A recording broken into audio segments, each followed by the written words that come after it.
पर वो आपको खुश नहीं देखना चाहता। यदि आप उसे फांसी पर चढ़ने की धमकी दें तो वो कल सुबह तक सोने की ईंट आपके हाथों में रख सकता है महाराज।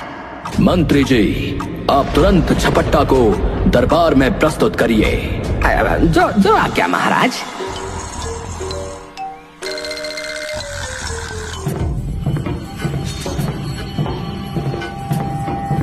सैनिक झपट्टा के घर पहुंचते हैं।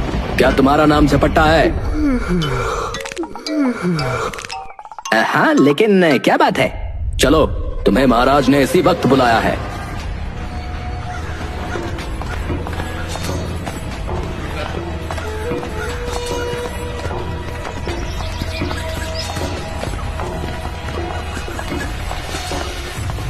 झपट्टा की समझ में कुछ नहीं आया। वो सैनिकों के साथ डरता डरता दरबार में हाजिर हो गया।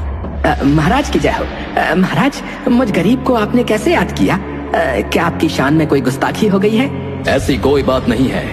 हमने सुना है कि तुम अपने आप को दिव्यदर्शी कहते हो, अतः हम खुद यकीन करना चाहते हैं कि जो कुछ हमने तुम्हारे विषय में सुना है वो सच है या नहीं।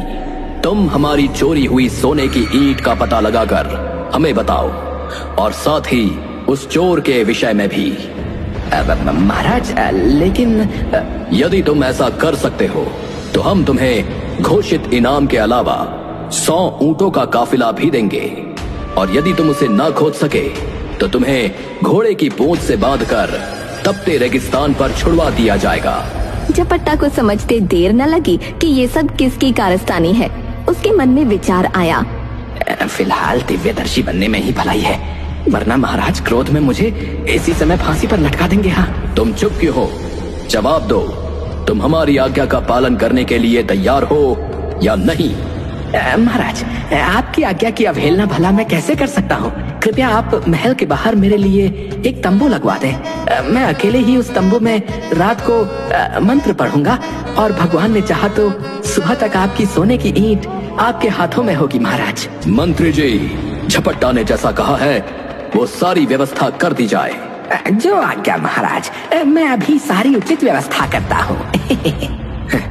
इस समय तो मैं तंबू में रह लूंगा, लेकिन रात को मौका देखकर यहाँ से निकल भागूंगा।